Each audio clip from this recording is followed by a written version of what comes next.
Crater Lake is located in the southeast section of Oregon, and the park was established on May 22nd, 1902.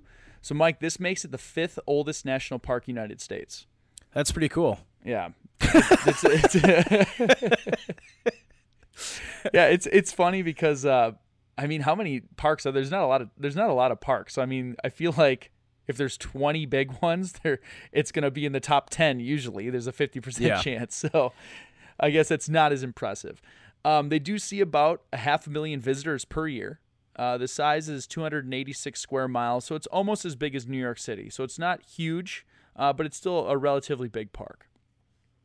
There are some fun historical facts about the area. The basin that eventually became Crater Lake formed when a 12,000-foot tall volcano called Mount Mazama erupted and collapsed 7,700 years ago. So that caldera filled with water and created the lake that we see today. So, Mike, did you know, and this is pretty cool, Crater Lake is the deepest lake in the United States? I did not know that. It's pretty dang deep, so you can imagine what that volcano going off was like to collapse in that deep. It's 1,943 feet deep. So it is the deepest lake in America. And for some perspective, again, we'll look at New York City. If you placed one World Trade Center at Crater Lake's deepest part, there would still be 151 feet of water above the highest point. That's unbelievable. Yeah, it's ridiculously deep. I grew up around Lake Geneva, and that lake's about 180 feet deep, and we always thought that was incredibly deep. And that is deep, but yeah, 1900 is ridiculous. So that does place it as the second deepest in North America and 9th in the world. So that's a top 10 that's a little bit nicer than the top 10 of the oldest national parks. That's pretty cool. Yeah. There's also, this one was kind of funny. I didn't even know if I was going to put it in here, but there's been a tree floating in the lake for 100 years. but what makes it really unique, it has a name. They call it the Old Man of the Lake. It's a 30-foot tall tree stump. They think it's a hemlock because it's so old. It's kind of like it's fossilized, and it's been bobbing perfectly vertically in the lake since 1896. That is hilarious that no one's plucked it out of there yet. I know. You think someone would go ruin it because they make somebody, so you just think there'd be some jerk that would go out and like try and tilt it or something. Or maybe it's perfectly balanced where it's just bobbing up and down, just floating around in the lake. There's probably a state law now that says you can't take it. I wouldn't be surprised if there's some sort of rule there, like giant fine and jail time if you touch it. Yeah. So I thought that was pretty neat. That's a really neat thing. And that's cool. I read enough about it because there's a lot of information that I kind of want to go there to see the log. Like you're going to go in a canoe and see if you can spot the tree. So we'll move on from the Old Man of the Lake. I thought this was really cool too. There's actually no water that flows in or out of Crater Lake. So how does it fill up? Just rainwater? Yeah, snowmelt? It's really snowmelt, rainwater. Yeah. The only water that leaves is either evaporation or the subsurface leakage or seepage that gets out. Other than that, it's quite literally. And when we talk about the climate in a little bit, I think you'll see why. Yeah. The park's covered in snow from October through June, so it's covered in snow through a big portion of the year, and has been known to stick around through July. It averages about 66 inches of rainfall. And the snowfall average is 44 feet. Wow. So that's what's keeping the lake filled. During the winter, they say it can reach about 18 degrees Fahrenheit with summer temperatures soaring to 90. That's such a short period of time, though. So I think it's mostly just cold most of the year, and you probably have a month or two where you're getting those summer temperatures. Yeah. Now, what they did say, and I had to look this up a little bit, because they say the lake came close to a total freeze in 1985. And the last time Crater Lake National Park was completely frozen was 1949. And at first I was like, okay, I'm reading some bull on Wikipedia. They don't mean the whole lake was frozen at the bottom. They mean it was frozen all the way across the surface. Wow. So the water just must be so warm because it's so deep.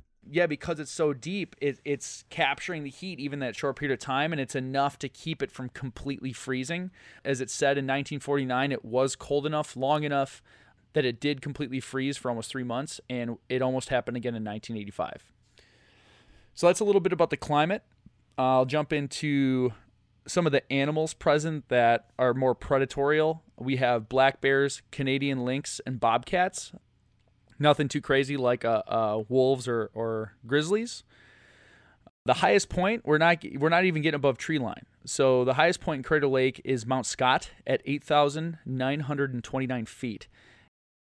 They say getting there is a fairly steep 2.5 mile hike from the trailhead. So it's kind of a more uphill hike, but we're not talking deep backcountry, long distances. It's stuff you could probably do in a day if you're used to doing this stuff. Yeah. So really what I think you're getting into for risks are obviously winter months. There's a ton of snow. Yep.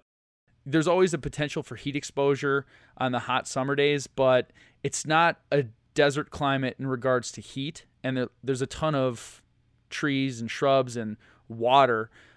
So I'm thinking the most significant risks have to be in the winter months.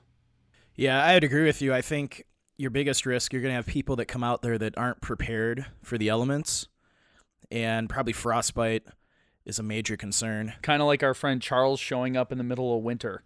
Yes.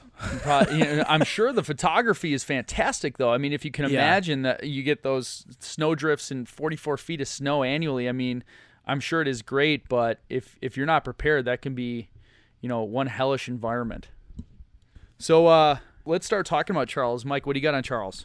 As Joe said, Charles McCullar was a male aged 19 at the time of his disappearance. His remains were found. Outside of that, we don't know a lot about his height, his weight, his hair color, or even the clothes he was last seen in. We kind of have some speculation on what he was wearing based on some of the things that were found at the site of his remains.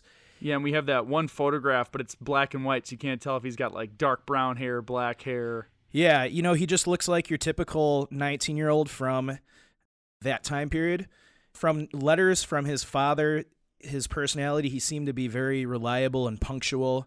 He would check in with his parents routinely, let him know where he's staying, what his itinerary is for the next couple of days. So this wasn't him traveling across country to be rebellious or to go so he was calling his parents regular, everything seemed like it was on the up and up with his family life and his friends and everything. Yeah, essentially he wanted to travel across the country to photograph the different national parks, something it sounds really cool to me to do. Yeah, I would love to do that. And so his, principal occupation hobby at the time was really photography.